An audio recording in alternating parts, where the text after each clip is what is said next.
I never believed a dating app could feel dangerous, until March 12, 2026. That night, Rachel, a 27-year-old graphic designer in Portland, swore she matched with someone who knew things no one should. She had signed up for a new app promising the perfect match based on habits, not photos. By 10:17 p.m., a message arrived from someone named Eli. At first, it seemed ordinary, but the first line made her freeze. "You left your mug on the counter again this morning." She hadn't shared that detail anywhere online. Not just that, he described the small argument she had with her roommate over laundry, even mentioning the exact tone of her voice. Laughing nervously, she tried to reply with light jokes. But the messages kept coming, time-stamped in real time, describing her apartment in exact detail. Eli noted the way she folded her blanket, how she arranged her spices, even which drawer she opened first when making coffee. By 11:03 p.m., her phone buzzed with a single line. "I can see everything you're doing right now." She looked around. Her apartment was empty, lights dim, but the hairs on her arms stood up. Then came the photos. Grainy images, taken from impossible angles inside her own apartment. One showed her sitting at her desk, her laptop open, time-stamped less than a minute ago.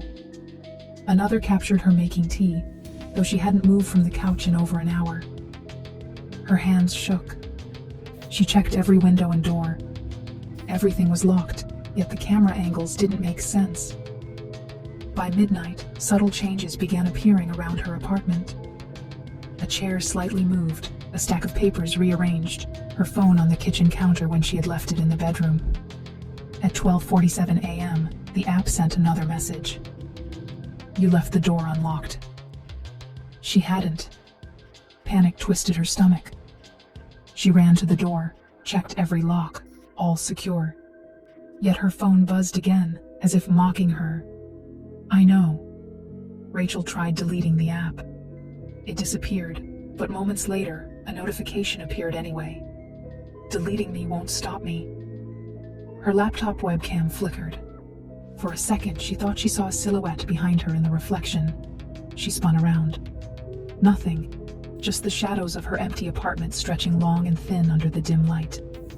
That night, by morning, her apartment was silent, but the sense of being watched lingered, thick and oppressive. The app had vanished from her phone, but the mug on the counter was overturned, a subtle streak of liquid leading to the open window. Rachel didn't remember opening it. She hasn't opened her windows after dark. By March 15, 2026, Rachel's life had begun to shrink around her. The app, or Eli, if that was even a person, hadn't stopped. Even when her phone was off, notifications appeared, short, precise, and impossible. At 8:14 a.m., it read, "You spilled your coffee before taking the first sip." She hadn't. She was still in bed. It was subtle things at first. Her kitchen knife slightly shifted, a chair nudged out of place, a soft humming in the hallway when no one was there. Then came the messages that described her movements in real time. "You just leaned your head on your hand. You're tired." She froze. She hadn't typed that. She hadn't told anyone.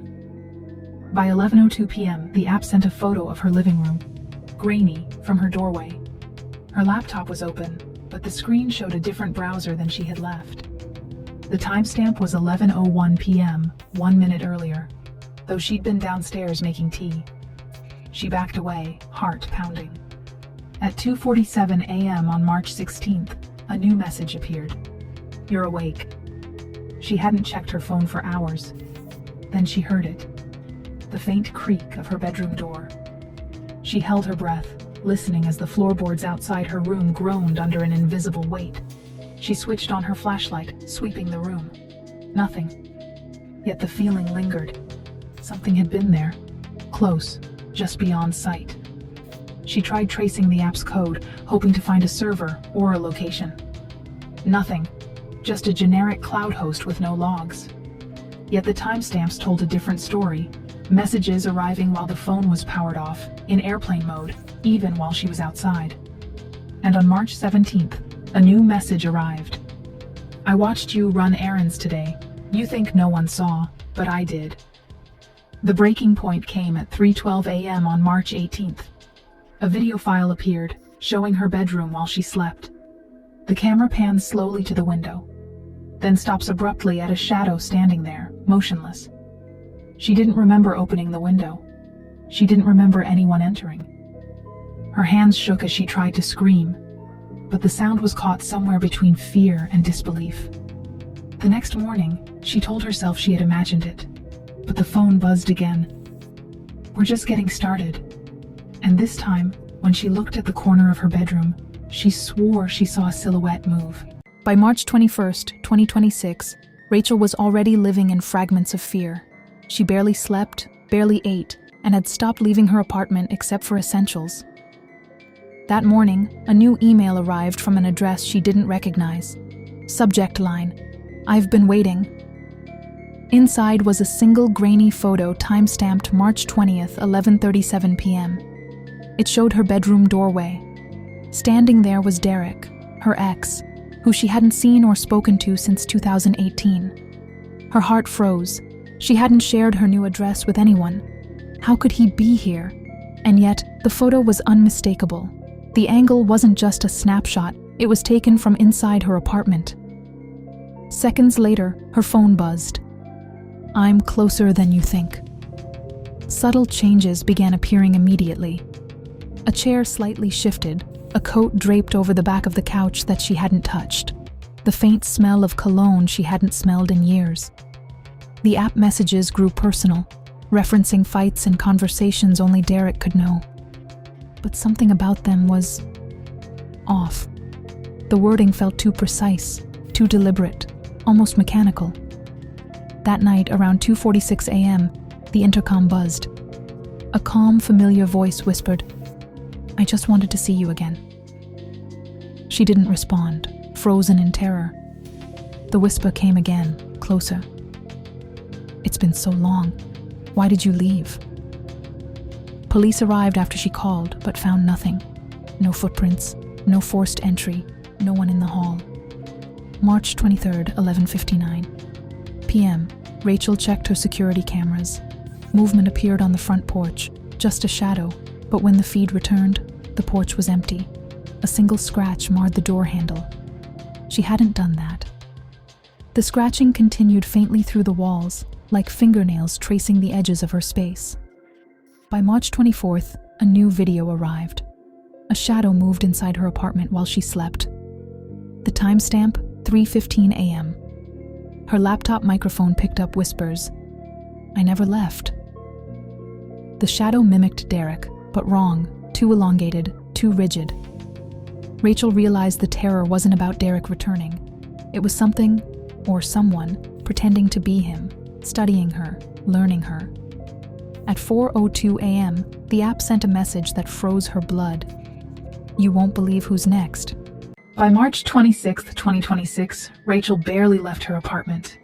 Every step, every blink, every small mistake seemed to be anticipated. That morning, her phone buzzed even though it had been powered off. "You will get a visitor tonight, 9:17 p.m. She tried to laugh it off, but the laughter died in her throat. At exactly 9:17 p.m., the doorbell rang. She peeked through the peephole, empty. On the mat, a single white envelope bore her name. Inside, a photograph of herself at the kitchen table, taken minutes ago from an impossible angle. Her hands trembled. She hadn't left the table. She hadn't noticed anyone entering. The app's messages began predicting minor accidents. "You will spill your coffee at 8:42 a.m. She dismissed it. 8:42 came. The coffee tipped over, splashing across the counter. Another message immediately. "Careful not to wake the shadows." Rachel experimented. She left her apartment at odd times, changed routines, stayed up all night. Every message anticipated her actions. She began noticing small, impossible details, timestamps from future hours, photos from angles she couldn't have left cameras for, reflections in mirrors showing movement behind her. By March 28th, it was no longer observing. She felt the app guiding her, shaping her every decision. Then came March 29th, 3:03 a.m., a loud, deliberate knock at her bedroom window. Her heart raced, breath shallow. She checked. Nothing outside. But the shadows in the room shifted, too fast, too fluid, as if something had stepped over the walls themselves. The final message that week arrived March 30th. Tomorrow, you meet them. The map pinned a location she hadn't thought of in years, her abandoned high school. Every instinct screamed to stay away, but the app, or whoever, or whatever, was orchestrating her life, guiding her to a confrontation she couldn't imagine. Her webcam flickered. In the reflection, a shadow stood behind her, elongated and motionless, a reminder that she had never been alone. The app pinged once more. They're waiting. March 31st, 2026, was the day Rachel realized she could no longer hide. The app had led her to the abandoned high school it had predicted, and every step felt like walking into a trap. Her hands shook as she pushed open the cracked gate, fog curling around the cracked pavement. Her phone vibrated. You made it. Now see them. Inside, the air was thick with mildew, the floors slick under her shoes. She swept her flashlight across the empty halls. Every classroom was deserted. Then she saw it, the gym doors, cracked open, spilling a dim orange glow. She stepped inside. Rows of chairs faced the center. On each chair, a phone displayed a profile photo of someone she had matched with in recent weeks. People she barely knew. And at the center, the largest screen glowed with her own face, captured moments ago in her bedroom. Movement stirred behind the screens.